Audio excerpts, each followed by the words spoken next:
बिस्मिल्लाहिर्रहमानिर्रहीम। अस्सलामु अलैकुम। मैं हूं अकबर लियाराई और आप देख रहे हैं मेरा YouTube channel 3A nursing lectures. Dear viewers, आज हम सिंध पब्लिक सर्विस कमीशन का जो पेपर 2023 में आया था स्टाफ नर्स BPS 16 के लिए, उसका स्टार्ट कर रहे हैं पार्ट नंबर 4। तो चलते हैं हम क्वेश्चंस की तरफ।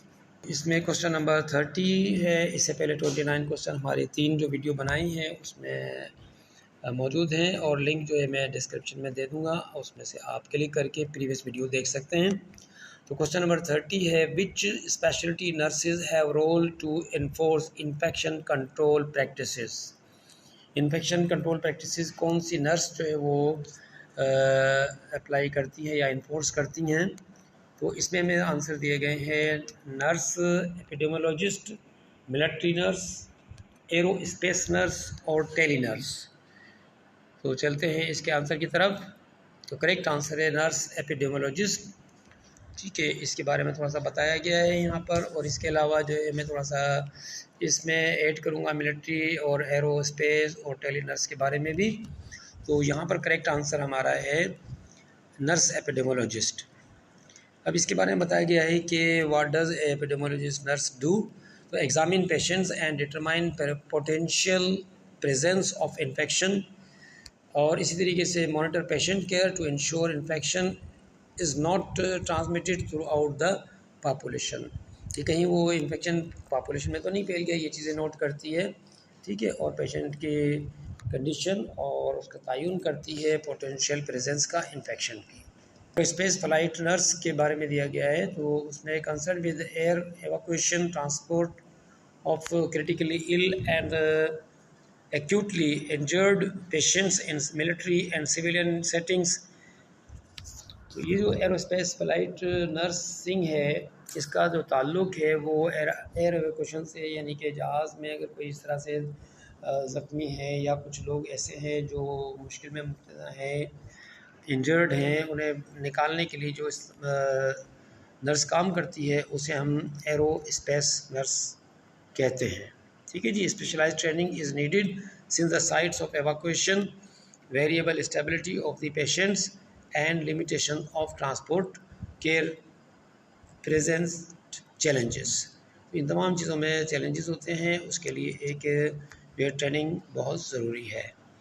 Tele nurse as especially trained medical professionals, telemetry nurses are trained to operate and read specialized monitoring equipments like electrocardiogram।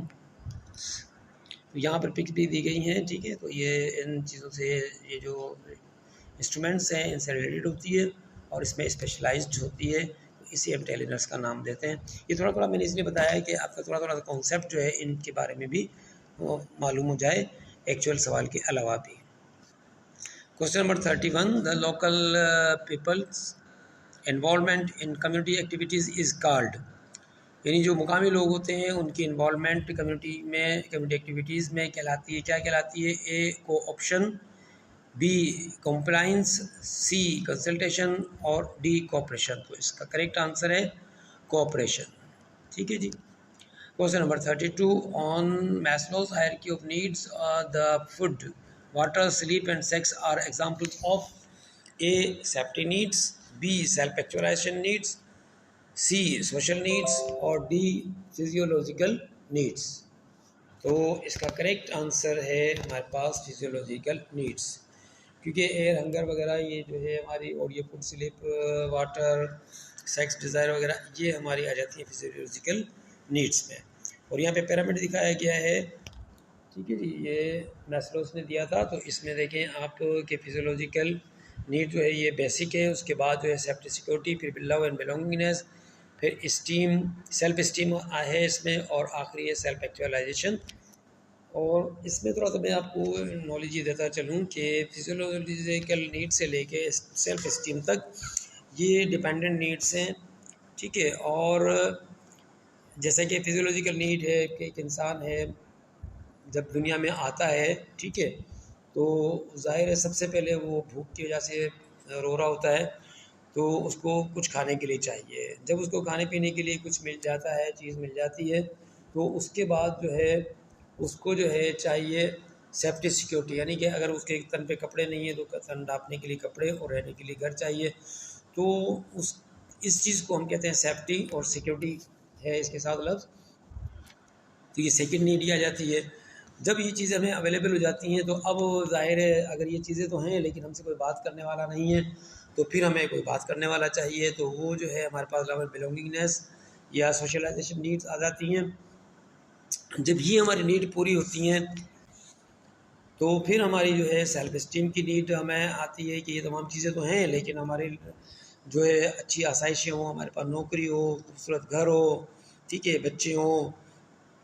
तो इन तमाम चीज़ों के लिए हमें नेक्स्ट नीड ज़रूरत पड़ती है जो कि सेल्फ इस्टीम होती है। अब सेल्फ इस्टीम में ये है कि अगर हमें अपने जो है वो अपना एक नौकरी भी मिल गई है हमें, ठीक है, और हमें रहने के लिए बहुत अच्छा सा घर भी है, तो आमतौर पर यहाँ पर जो है अक्सर लोग इस पर स्टैटिक हो जाते हैं। बहुत कम लोग हैं जो कि टॉप पे जो दिया गया है सेल्फ एक्चुअलाइजेशन, यहाँ तक आते हैं। तो ये एक्स्ट्रा ऑर्डिनरी किस्म के लोग होते हैं, जैसे हमारे प्रोफेट मोहम्मद सल्लल्लाहु अलैहि वसल्लम थे, ठीक है।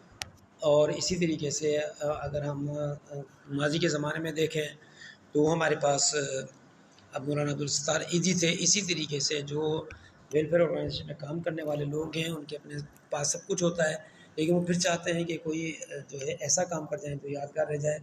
और जो हमारे साइंटिस्ट हैं वो भी इसी कैटेगरी में आते हैं जो सेल्फ एक्चुअलाइजेशन तक पहुँचते हैं। Question number 33, when all of the physiological needs are met people becomes concern with. अब फिजियोलॉजिकल नीड पूरी हो जाए तो फिर क्या चाहता है इंसान, तो उसके लिए हमारा करेक्ट आंसर है इसमें safety needs. Question number 34, intravenous injections are administered at the angle of. तो इसमें एंगल दिए गए हैं 40 to 45 degree, 90 to 95 degree, 5 to 10 और 60 to 70 degree.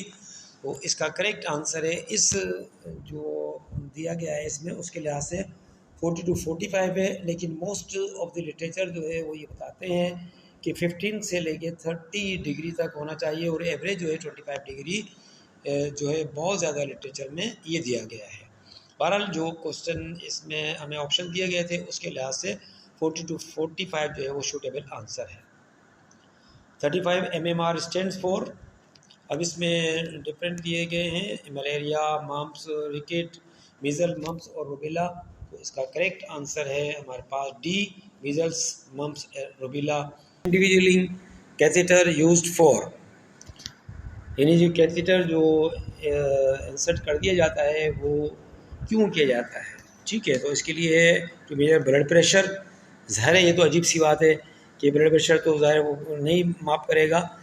To remove fluid buildup, number C to administer medication, और number D continuously drain urine from bladder. तो हमारा correct answer है इसमें continuously drain from urine from bladder. इस चीज़ के लिए जो है निवेलिंग कैथेटर को इंसर्ट किया जाता है। Number 37, which of the following hormone stimulates the release of breast milk and stimulates contraction of uterus during labour.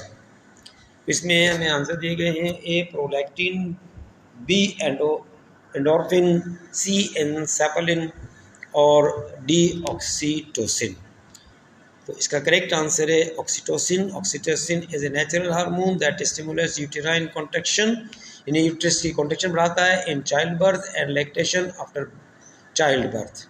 दो काम देते हैं, it also affects aspects of human behaviour and make the male and female reproductive system, इस पर भी effect करता है।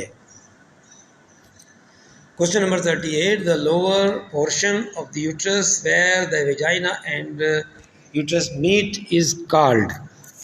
जहाँ वेजाइना और यूट्रस मिलते हैं उस हिस्से को क्या कहा जाता है, लोअर पोर्शन को यूट्रस के क्या कहा जाता है।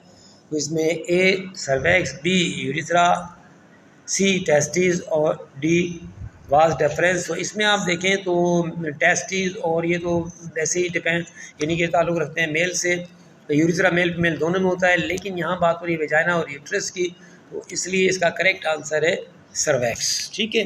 पिक में आप यहाँ पर देख सकते हैं, ठीक है जी, ये जो है सर्वैक्स शो किया गया है, यहाँ पर आप देखें, ठीक है। ये वेजाइना जहाँ पर ख़त्म हो रहा है वहाँ पर जो है ये इसका ओ शुरू होता है, तो ये वाला जो पार्ट है यानी इसका ओ शुरू होता है, तो ये वाला जो पार्ट है ये हिस्सा यानी कि लोअर पोर्शन सर्वेक्स कहलाता है।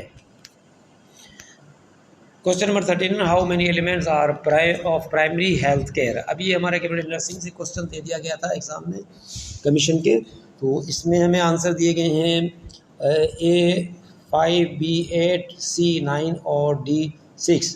तो इसका करेक्ट आंसर है कि PSC के जो एलिमेंट होते हैं वो होते हैं 8।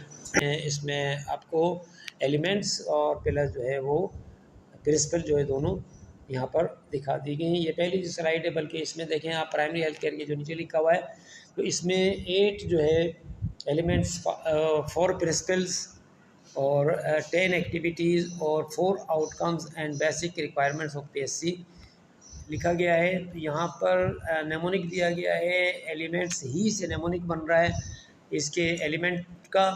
तो इसमें पहला एजुकेशन है, दूसरा लोकली एंडेमिक डिजीज़ है, 3 जो है एसेंशियल ड्रग अवेलेबिलिटी होता है, C maternal and child health care है, उसमें फैमिली प्लानिंग भी आ जाता है, ठीक है। इसके साथ ही API है, इम्यूनाइजेशन वगैरह आ जाता है, N से न्यूट्रिशन है, यानी वेल बैलेंस डाइट के प्रोविज़न करना होती है।